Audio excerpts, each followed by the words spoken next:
Sir, ಈಗ CBIಗೆ ಹೋಗ್ತೀವಿ ಅಂತ ಅವ್ರು ಹೇಳ್ತಿದ್ದಾರೆ. ಸಾಧ್ಯತೆಗಳನ್ನು ನೋಡಬೇಕಲ್ಲ, ಹೆಂಗೆ ಹೋಗ್ಲಿಕ್ಕೆ ಸಾಧ್ಯವಿದೆಯಾ? ಇವರು ದೂರು ಕೊಟ್ಟರು ಕೂಡ ಅದು ಅಲ್ಲಿಗೆ ಶಿಫ್ಟ್ ಆಗ್ಲಿಕ್ಕೆ ಸಾಧ್ಯತೆ ಇದೆಯಾ? ಸರ್, CBIಗೆ ಪ್ರಕರಣ ರೆಫರ್ ಮಾಡಲಿಕ್ಕೆ ನಿಮಗೆ ಡೆಲ್ಲಿ ಪೊಲೀಸ್ ಎಸ್ಟಾಬ್ಲಿಷ್ಮೆಂಟ್ ಆ್ಯಕ್ಟ್ ಪ್ರಕಾರ ಸೆಕ್ಷನ್ 6 ಏನು ಹೇಳುತ್ತೆ ಅಂತಂದರೆ, ನೀವು ಒಂದು ಕೇಂದ್ರೀಯ ಆಡಳಿತ, ನಿಮಗೆ ಗೊತ್ತು ಪಾಂಡಿಚೇರಿ, ಗೋವಾ, ಅಲ್ಲಿ ಯಾವುದೇ ಕೇಸ್ ಇದ್ದರೆ ಅವರು ಡೈರೆಕ್ಟಾಗಿ ಇನ್ವೆಸ್ಟಿಗೇಷನ್ ಮಾಡ್ಬೋದು. ಕರೆಕ್ಟ್. ಅದಕ್ಕೆ ಪ್ರಿಯರ್ ಪರ್ಮಿಷನ್ ಏನು ಬೇಕಾಗಿಲ್ಲ. ಎರಡನೇದು, ಬೇರೆ ರಾಜ್ಯಗಳದು, ನಮ್ಮ ರಾಜ್ಯಗಳಲ್ಲಿ ನನ್ನ ಸಚಿವ ಸಂಪುಟದ ಕಳೆದ್ಬಿಟ್ಟು ಒಂದು ಆದೇಶ ಸುತ್ತೋಲೆಯನ್ನು ಹೊರಡಿಸಿದ್ದಾರೆ. ಅಂದರೆ ನಮ್ಮ ರಾಜ್ಯದಲ್ಲಿ ಕೇಂದ್ರೀಯ ತನಿಖಾ ಸಂಸ್ಥೆ ವಾಲಂಟ್ರಿಯಾಗಿ ಬಂದು ಇನ್ವೆಸ್ಟಿಗೇಷನ್ ಮಾಡ್ತಕ್ಕಂಥ ಅಧಿಕಾರವನ್ನು ಮಠಕ್ಕೂ ಗಳಿಸಿರುತ್ತೆ. ಕರೆಕ್ಟ್. ಡಿ.ಕೆ. ಶಿವಕುಮಾರ್ ಕೇಸಲ್ಲೂ ಕೂಡ ಅದೇ. ಹೌದು.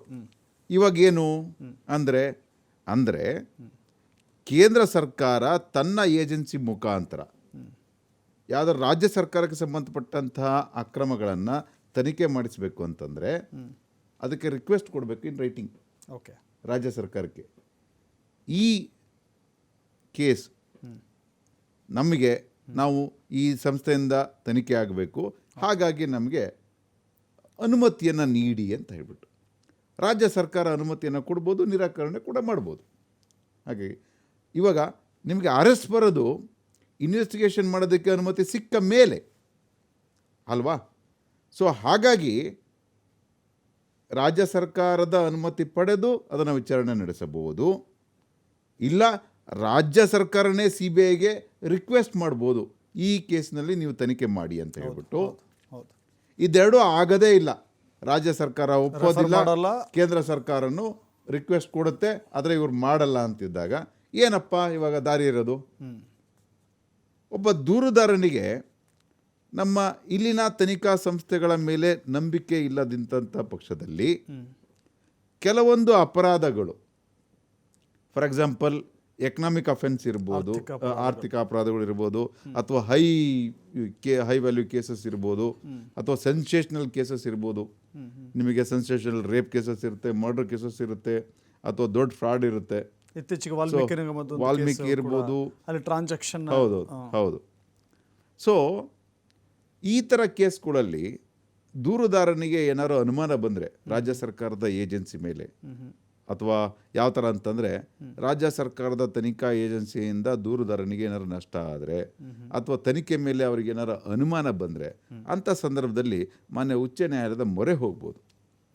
ನೋಡಿ, ನನ್ನ ಕೇಸಲ್ಲಿ ತನಿಖೆ ತುಂಬ ತೊಂದರೆ ಆಗ್ತಾಯಿದೆ, ರಾಜ್ಯ ಸರ್ಕಾರ ಇದರಲ್ಲಿ ಪ್ರತಿ ಹೆಜ್ಜೆಗೂ ಅಬ್ಸ್ಟ್ರಕ್ಟ್ ಮಾಡ್ತಾ ಇದೆ, ಕೇಸು ನಿಜವಾದ ದಾರಿಯಲ್ಲಿ ಸಾಕ್ತಾ ಇಲ್ಲ ಅಂತ ಸಂದರ್ಭದಲ್ಲಿ ಮೊರೆ ಹೋದಂಥ ಸಂದರ್ಭದಲ್ಲಿ ಹೌದು, ಮಾನ್ಯ ಉಚ್ಚ ನ್ಯಾಯಾಲಯ ಈ ರೀತಿ ಕೇಸ್ಗಳಲ್ಲಿ ಏನಾರ ಕನ್ವಿನ್ಸ್ ಇವ್ರು ನೇರವಾಗಿ ಹೇಳ್ತಾ ಇದ್ದಾರೆ, ನನಗೆ ಅನುಮಾನ ಇದೆ, ನಂಗೆ ಅವ್ರು ಕೇಳಲ್ಲ, ಅವ್ರ ನಂಬಿಕೆ ನಮ್ಗೆ ನ್ಯಾಯ ಸಿಗಲ್ಲ ಅಂತೇಳಿ. ಇವರ ದೂರು ಕೊಟ್ಟ ತಕ್ಷಣವೇ ಅವರು CBI ಕೊಡಿ ಅಂತ ಹೇಳಲಿಕ್ಕೆ ಸಾಧ್ಯವಿದೆಯಾ? ಅಥವಾ ಅದಕ್ಕೆ ಪೂರಕವಾದಂಥ ದಾಖಲೆಗಳು ಏನಾದ್ರು ಕೊಡಬೇಕಲ್ಲ? ಇಲ್ಲಿ ಎಡವಿದೆ. Correct. It's a discretionary power of the high court. Yes. ಯಾಕಂದರೆ ನಿಮಗೆ ಎಲ್ಲ ಹೈಕೋರ್ಟಿಗೆ ಪವರ್ ಇದೆ ಅಂದ ತಕ್ಷಣ ಅವ್ರು ಕೇಳಿದ ತಕ್ಷಣ ಕೊಡಬೇಕು ಅಂತ ಏನಿಲ್ಲ, ಅಥವಾ ಕೊಡಬಾರ್ದು ಅಂತ ಏನಿಲ್ಲ.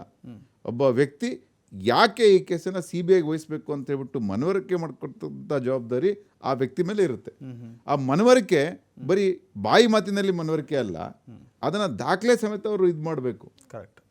ಈ ಕೇಸಲ್ಲಿ ಲೋಕಾಯುಕ್ತ ಸಂಸ್ಥೆ ಒಂದು ಇಂಡಿಪೆಂಡೆಂಟ್ ಏಜೆನ್ಸಿ. ಕರೆಕ್ಟ್. ಆಯಿತಾ? ಅವರಿಗೆ ಯಾವುದೇ ರೀತಿ ರಾಜ್ಯ ಸರ್ಕಾರದ ಪ್ರಭಾವಕ್ಕೆ ಒಳಗಾಗಿ ಮಾಡಬೇಕು ಅಂತ ಇಲ್ಲ. ಇನ್ನೊಂದು, ನಿಮಗೆ ಹಿಂದಿನ ಪ್ರಕರಣ ನೋಡಿದರೆ, ನಾನು ಅದನ್ನ ಹೇಳಕ್ಕೆ ಬಂದೆ, ಲೋಕಾಯುಕ್ತದವರು ಯಡಿಯೂರಪ್ಪನವ್ರನ್ನ ಬಂಧಿಸಿದಂಥ ಸಂದರ್ಭದಲ್ಲಿ ಅವರು ಕೂಡ ಮುಖ್ಯಮಂತ್ರಿ ಆಗಿದ್ದರು. ಅಂದರೆ ಈ ಸಂಸ್ಥೆ ಪಾರದರ್ಶಕ ಸಂಸ್ಥೆ, ಅದಕ್ಕೆ ಅದರದ್ದೇ ಆದಂತಹ ಶಕ್ತಿ ಇದೆ, ಜನರಲ್ಲಿ ನಂಬಿಕೆ ಇದೆ, ವಿಶ್ವಾಸ ಇದೆ. ಅಂಥ ಸಂದರ್ಭದಲ್ಲಿ ನಿನಗೆ CBIನೇ ಬೇಕು ಅಂತಂದರೆ ಅದಕ್ಕೆ ಬಲವಾದ ಕಾರಣ ಇರಬೇಕು. ಇದರ ಜೊತೆಗೆ ಈಗ ನಿರೀಕ್ಷಣಾ ಜಾಮೀನು ಪಡ್ಕೊಳ್ತಾರೆ ಸಿದ್ದರಾಮಯ್ಯ ಅವರು, ಅದಕ್ಕೆ ಅದರ ಅವಶ್ಯಕತೆ ಇದೆ ಅಂತ ನಿಮಗೆ ಅನಿಸುತ್ತಾ?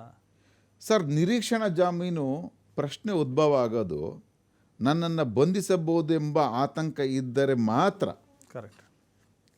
ಇದುವರೆಗೂ ಮಾನ್ಯ ಮುಖ್ಯಮಂತ್ರಿಯವರ ಒಂದೇ ಪದ, ನಾನು ಇದರಲ್ಲಿ ನನ್ನದೇನು ತಪ್ಪಿಲ್ಲ, ನನ್ನದೇನು ಪಾತ್ರ ಇಲ್ಲ ಅಂತ. ಇವತ್ತು ಹೇಳಿದ್ದಾರೆ ನನ್ನ ಪಾತ್ರ ಇಲ್ಲ, ನಾನು ರಾಜೀನಾಮೆ ಕೊಡ. ಹೌದು, ನನ್ನ ಪಾತ್ರ ಇಲ್ಲ, ನಾನು ರಾಜೀನಾಮೆ ಕೊಡಲ್ಲ, ನಾನೇನು ತಪ್ಪು ಮಾಡಿಲ್ಲ ಅಂತಂದರೆ ಅವರಿಗೆ ಬಂಧಿಸ್ತಾರೆ ಅಂತ ಹೇಳ್ಬಿಟ್ಟು ಅವರಿಗೆ ಅಪ್ರೆಷನ್ ಕೂಡ ಇಲ್ಲ.